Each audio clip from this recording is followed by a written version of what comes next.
Hi there, we're going to do the brake pads on a Hyundai ix35 CRDi. We'll start with the front one. They're not difficult to do at all really, so let's get stuck into it. It's worth just cracking the nuts off whilst the tyre is still on the floor so that the wheel doesn't spin. I don't mean take the nuts out, but just crack them off and loose them, and then we can jack it up. Okay, I've loosened them off now, but remember I haven't undone them because there's still weight on the tyre. So now we can jack it up and remove the nuts. Here we go. Okay, so I've jacked it up and the wheel's off the floor, and I've also got an axle stand under there with the jack, just for extra safety. And now I can start taking off the nuts. There you go, all the nuts are off now, and we can take the wheel off. Give it a sharp kick. That's loosened it. I'll just pull it out of the way. I always place the wheel under the car just for a bit of extra stability there if the car was to fall. So now we've got the wheel, the jack and the axle stand there for a bit of extra safety while I'm working on the car. One thing worth noting when we look at these pads is the front pads are a lot bigger than the rear pads. These are the rear pads, of course, these are the front pads, and you can see there's a lot of difference there in size. So when you do come to buy them, if you do see this difference, then they are correct. So here we are, we can now see the brake disc, and we've got the caliper. And just behind there we've got the brake pads, so we're going to change them brake pads, and to do that the first thing we need to do now is undo this bolt here and this one here just behind the caliper. So we just need a 14mm spanner for that. Here we are, 14mm spanner first on this one, and they're not generally too tight on these, so we'll see. There you go, that's that one, that's loose. Another one here at the bottom. That's that one loose. So now we can just take them out with the fingers. And if you can see here, look, only a small bolt. Take the top one out with the fingers.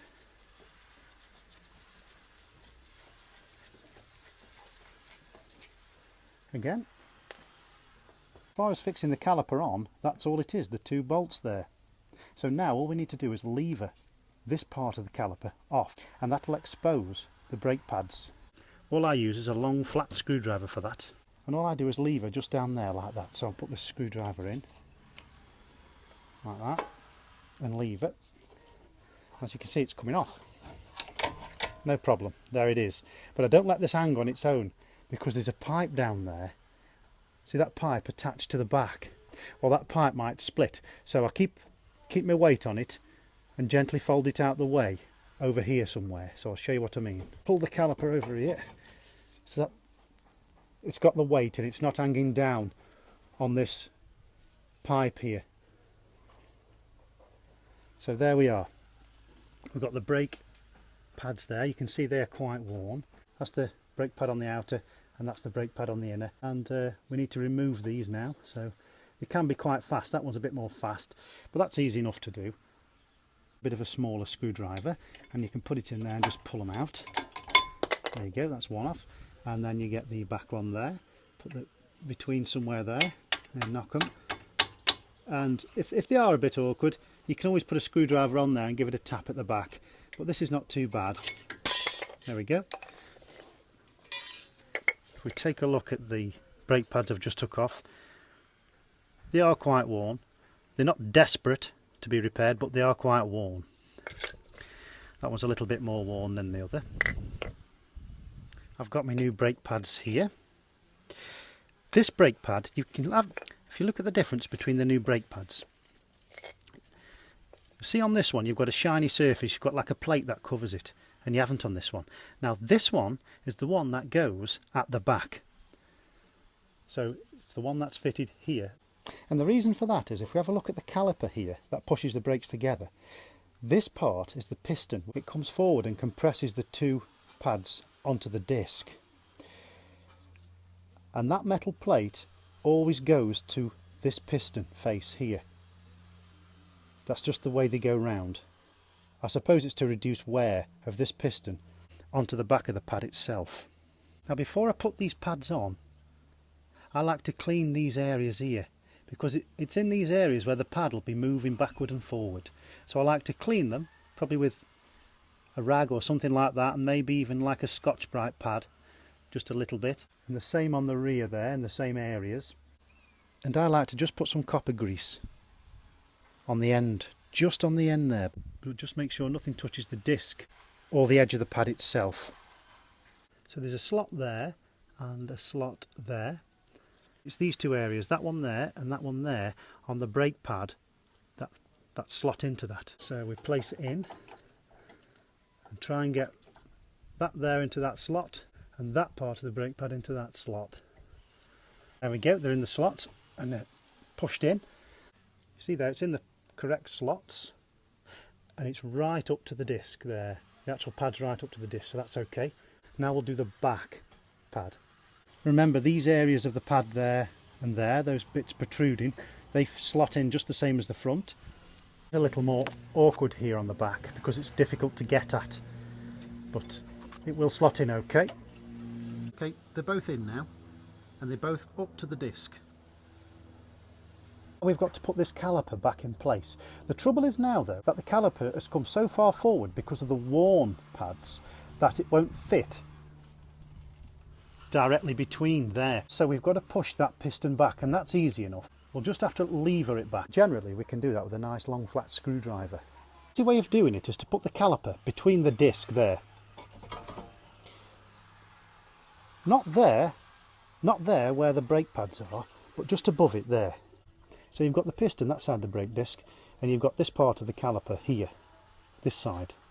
And then what I do then, I put the screwdriver through and it comes out here. Go right down to here and pull back. So you're pulling back like that. And when you do so, just hold the top here with the other hand. When you do so, when you pull back on that, it pulls the piston in, and it's pulling it in there. It takes quite a little bit of pulling, but it's pulling it in. There we are. I've pulled it that way, and now it's far back. Now you can see it's gone further back, and we've got more space between them two. So now we can fit it between the brake pads. So there they are, the brake pads, and if we place this side on, there. See there, it's fitted on well. What we need to do now is put them bolts back in, on the top one and the bottom. We've got the bolts here. Put the top one in first. There we go. There, leave that nice and loose. And then we'll put the bottom one in. And if you find it won't fit on like that, then that pushes down. And there we go. So the bolt now in. They're nice and loose.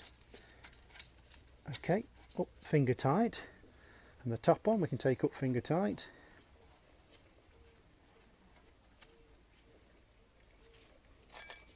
And now we can tighten them with the spanner. I always tighten these up to what I think sensible, but it's always best to look in your manual to see what torque setting these should be. There we go, we've changed the brake pads. And then do the rear.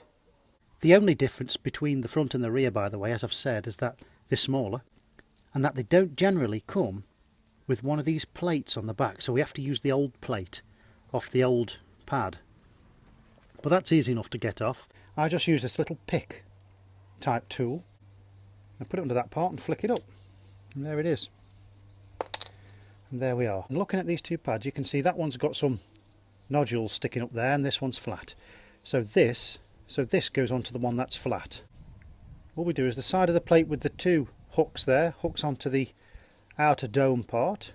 Top first, there like that, then we turn it round and then push the top into place. This does need cleaning up first though, but I just thought I'd show you. Really, that's all the difference is. Just remember that when you do remove the caliper, that it doesn't hang on to this pipe here, and it's onto something. And that this pad with this plate of metal on is the one that sits at the back of the disc and contacts that piston there on the caliper. So I really hope you found that useful, and thank you so much for watching.